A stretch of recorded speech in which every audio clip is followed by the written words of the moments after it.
नमस्कार, मैं हूं योगेश चक्रवर्ती और आप देख रहे हैं राज नेटवर्क। इस वक्त एक बड़ी खबर आ रही है आरजेडी से, जो आरजेडी के लिए किसी बड़े झटके से कम नहीं, यूं कहें कि जोर का झटका आरजेडी के लिए धीरे से लगा है।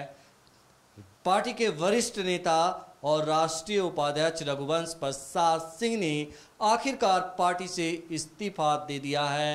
उन्होंने अपना इस्तीफा पार्टी के राष्ट्रीय अध्यक्ष लालू प्रसाद यादव को रिम्स भेज दिया है। रघुवंश प्रसाद सिंह ने अपने 4 से 5 लाइन के लेटर में लिखा है कि हम लगातार 32 सालों तक आपके पीठ के पीछे खड़े रहे, हर सुख दुख में खड़े रहे, लेकिन अब हमसे नहीं हो पाएगा क्योंकि अब पानी सिर से ऊपर गुजर चुका है। जी हां, रघुवंश प्रसाद सिंह पार्टी के कामकाज से नाराज थे। आखिरकार आरजेडी के राष्ट्रीय उपाध्यक्ष और वरिष्ठ नेता रघुवंश प्रसाद सिंह ने पार्टी से इस्तीफा दे ही दिया। वे लंबे समय से पार्टी में अपनी उपेक्षा को लेकर नाराज चल रहे थे और उनकी नाराजगी का प्रमुख कारण रामा सिंह की एंट्री के प्रयास को माना जा रहा है। हम आपको बता दें कि रघुवंश प्रसाद सिंह के फेफड़े में शिकायत के कारण दिल्ली के एम्स में भर्ती हैं, जहां उनका इलाज चल रहा है। उन्हें जब कोरोना हुआ था उस समय वे पटना के एम्स में भर्ती हुए थे, जहां से ठीक हो गए थे। हालांकि जो खबरें सामने आ रही है उसके मुताबिक बाहुबली रामा सिंह का आरजेडी में एंट्री को लेकर किए जा रहे कोशिश को माना जा रहा है। हम आपको बता दें कि आरजेडी की तरफ से खुद तेजस्वी यादव ने उन्हें मनाने की कोशिश की, लेकिन बात नहीं बनी। बीच में लालू प्रसाद के बड़े पुत्र तेज प्रताप यादव का वो बयान भी आग में घी डालने का काम किया था, जिसमें तेज प्रताप ने कहा था कि समुद्र से एक लोटा अगर पानी निकल जाता है तो कोई फर्क नहीं पड़ता है। हालांकि रांची के रिम्स में इलाजरत सजा याफ्ता आरजेडी सुप्रीमो लालू प्रसाद यादव ने उनसे मिलने गए तेज प्रताप को समझाया था, जिसके बाद तेज प्रताप के सुर बदल गए थे। खैर, जब बात चाहे जो भी हो, इतना तय है कि बिहार विधानसभा चुनाव से पहले ये किसी बड़े झटके से कम नहीं। और हम आपको बता दें कि समुद्र से ये एक लोटा पानी आरजेडी का सत्यानाश भी कर सकता है, क्योंकि चुनाव सिर पर है और रघुवंश बाबू कोई छोटे मोटे नेता नहीं हैं। उनका अपना एक कद है बिहार की राजनीति में, और कद के साथ साथ एक बड़ी संख्या में उनके फॉलोवर हैं, उनके चाहने वाले हैं। ऐसे में तेज प्रताप का ये बयान कहीं पूरे आरजेडी के लिए घातक ना बन जाए, क्योंकि अब से कुछ महीने बाद यानी कि 2 महीने के अंदर ही चुनाव होने हैं, और ये 2 महीने आरजेडी के लिए ही नहीं, तमाम बिहार के राजनीतिक दलों के लिए जो है बेहद ही अहम है। अब ऐसे वक्त में रघुवंश प्रसाद सिंह ने पार्टी का दामन छोड़कर कहीं ना कहीं एक साफ संकेत दिया है। जो उनकी कद को आपने की कोशिश कर रहे थे, अब रघुवंश बाबू ने पार्टी से इस्तीफा देकर उनकी कद को नाप लिया है। हम तो यही समझते हैं, क्योंकि आरजेडी के लिए आने वाला दिन जो है काफ़ी चुनौतियों भरा और मुश्किलों भरा होगा। हमारे साथ हमारे सहयोगी हैं जेपी चंद्रा।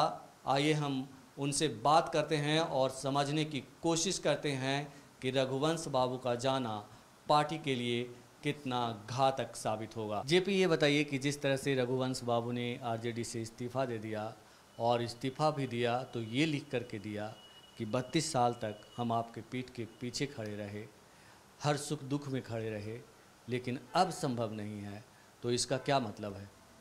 देखिए सर, बात आती है जहाँ तक राजद के वरिष्ठ नेता वो रह चुके हैं रघुवंश प्रसाद सिंह, और वो पार्टी के उपाध्यक्ष भी रहे हैं। और बात किया जाए तो बिहार की राजनीति में खासकर हम देखते हैं तो रघुवंश प्रसाद सिंह का जो कद है बहुत ऊंचा है पार्टी में, और वो राजद के वरिष्ठ नेताओं में गिने जाते हैं। एक चीज़ एकदम, इस बात में कोई दो मत राय नहीं है, दो मत नहीं है।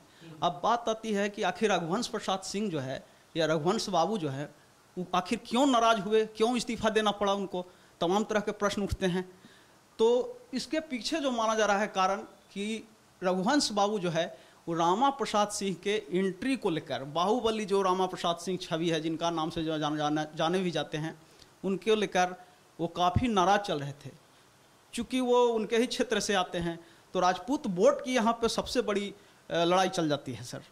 तो देखा जाए तो रघुवंश प्रसाद सिंह भी राजपूत जाति से आते हैं और वो रामा सिंह भी आते हैं, लेकिन यहाँ पे रघुवंश प्रसाद सिंह की जो छवि है वो एक समाजवादी विचारधारा की रही है, सभी को मिलाकर लेकर चलने की आती है। और जहाँ तक बात आती है रामा सिंह की, तो वो एक दबंग के रूप में जाने जाते हैं और राजपूत के बहुत बड़े एक लीडरशिप के रूप में वो भी देखे जाते हैं। तो कहीं ना कहीं रघुवंश प्रसाद सिंह को इस मैटर से बहुत हद तक कहीं कि नाराज चल रहे थे कि रमा सिंह की अगर एंट्री हो जाएगी तो मेरा वहाँ पर ज़मीनी जो स्तर है, मेरा वोट बैंक है, उस पर काफ़ी असर पड़ेगा। और इस बात को लेकर कई बार मनाने की भी रघुवंश बाबू को कोशिश की गई राजद में, यहाँ तक कि तेजस्वी प्रसाद उनसे मिलने गए भी एम्स में और कोरोना महामारी के दौरान और बाद में भी, लेकिन बात अंततः लगता है नहीं बनी। चूँकि बीच में बहुत बार बयान भी कई तरह के, तेज प्रताप यादव जो लालू प्रसाद यादव के बड़े पुत्र हैं, तो उन्होंने दे दिया था कि एक लोटा अगर जल निकाल लिया जाए समुद्र से तो समुद्र में कोई फर्क नहीं पड़ता है। तो ये एक बहुत बड़ा बयान है, उपेक्षा है कहा जाएगा पार्टी के इस तरह के कद्दावर नेता को। उस पर भी तब सर जब विधानसभा का चुनाव नज़दीक हो, मात्र 2 महीने के अंदर अब चुनाव की तारीख है। तो ये जेपी ये कुछ उसी तरह से है कि कोई कहता हो कि आप बैल मुझे मार, ये बिल्कुल उसी तरह से। जी जी जी बिल्कुल बिल्कुल। जब तेज प्रताप यादव को कम से कम इस समय उस तरह की बात और परिस्थिति है, और राजद जो है एक तरह से कहा जाए कि लालू प्रसाद यादव जो हैं सुप्रीमो जो हैं वो राजद के कद्दावर नेता हैं और सर्वे सर्वा हैं। उनका राजनीति क्या बिहार क्या कहा जाता है कि केंद्र में भी उनके जोड़ का राजनीति का लगभग बहुत कम ही लोग हैं, नेता हैं। ये भी यहाँ एक बात है कि अगर रघुवंश प्रसाद सिंह ने इस्तीफा दे दिया रमा सिंह के एंट्री को लेकर के, तो अगर ये समझने की कोशिश की जाए कि रमा सिंह और रघुवंश प्रसाद सिंह का जाना और रमा सिंह का आना पार्टी आरजेडी के हित के लिए कितना किस तरह का मतलब फ़र्क पड़ेगा या कोई फ़र्क नहीं पड़ेगा। मेरे कहने का मतलब है कि एक के जाने का और एक के आने का क्या असर डालेगा। देखिए सर, जैसा कि मैंने पहले बताया कि रमा सिंह की एक अलग छवि है, उनकी छवि एक बाहुबली के रूप में रही है, मतलब हिटलर का जैसा उनकी एक मतलब कहा जाए तो छवि रही है। जबकि जस्ट उल्टा अपोजिट देखा जाए तो आपको रघुवंश प्रसाद सिंह का छवि समाजवादी नेता के रूप में रहा है। उनको लोग भाईचारे के साथ मैंने दूसरे तरह का उनको लोग अपनापन फील करता है, जबकि रमा सिंह के साथ कुछ और बात, बाहुबली शब्द लगा है तो आप खुद समझ सकते हैं। तो इस तरह की बात है। तो कहीं न कहीं जितने पार्टी में वो सींचने का काम किए थे, संस्थापक जिस समय स्थापना हुई थी राजद के उस समय से वो पार्टी में टिके हुए थे। तो आप बीच में कोई व्यक्ति अगर एंट्री लेता है तो बराबर तो नहीं ही कहा जाएगा कि उसकी क्षतिपूर्ति कोई कर दे रघुवंश बाबू की। मेरा मानना तो यही तो है कि अभी तक रघुवंश बाबू की इतनी जल्दी भरपाई राजद में मुश्किल लगती है। तो क्या हम ये कह सकते हैं कि इन चुनाव से पहले जिस तरह से रघुवंश प्रसाद सिंह ने पार्टी से अपना इस्तीफा दे दिया है, ये कुछ उसी तरह से है कि अगर हम किसी पानी के जहाज़ में सफ़र कर रहे हैं और उसमें एक कील ठोक देने की तरह है। जी जी जी बिल्कुल बिल्कुल। जब इस समय चुनावी मोड में सभी बिहार की राजनीतिक पार्टियां हैं, उस समय इस तरह के पार्टी के कद्दावर नेता अगर निकल रहे हैं तो बिल्कुल उस नाव में किल छेद करने की तरह ही कहा जाएगी कि जहाँ पे नाव बीच में जाकर कहीं भी किनारे लगने के बजाय वो नाव डूब जाएगी। तो इस रूप में तो बिल्कुल देखा जा सकता है कि किल एक ठोक दिया गया है नाव में कहीं ना कहीं।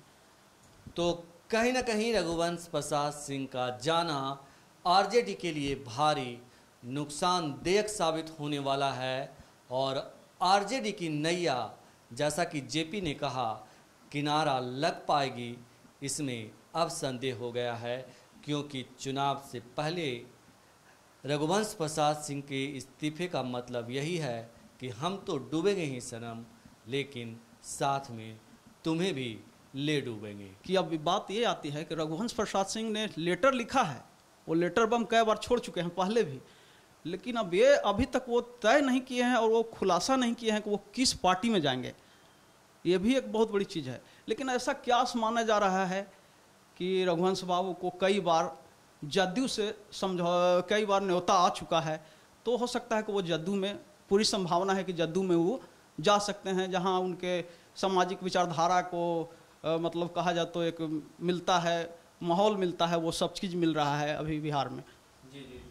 लेकिन मुझे लगता है कि रघुवंश प्रसाद सिंह जेडीयू में भी नहीं जाएंगे, क्योंकि कहीं ना कहीं रघुवंश प्रसाद सिंह जो है नीतीश कुमार पर अक्सर बीजेपी से साठ-गांठ का आरोप लगाते हैं और उस पर इस मसले को लेकर हमलावर रहा करते थे। मुझे जो जानकारी है उसके मुताबिक कि रघुवंश प्रसाद सिंह किसी पार्टी में नहीं जाएंगे और फिलहाल वो एक बड़ी बीमारी से ग्रसित हैं, बताया जा रहा है। सूत्रों से जो खबर मिल रही है उसके मुताबिक रघुवंश प्रसाद सिंह को लंग्स कैंसर है और वे उसी के इलाज के लिए एम्स में भर्ती हैं। और ऐसे में जैसा कि जेपी आप भी जानते हैं कि सरवाइव करना बहुत मुश्किल होता है, क्योंकि उनकी उम्र भी काफ़ी है।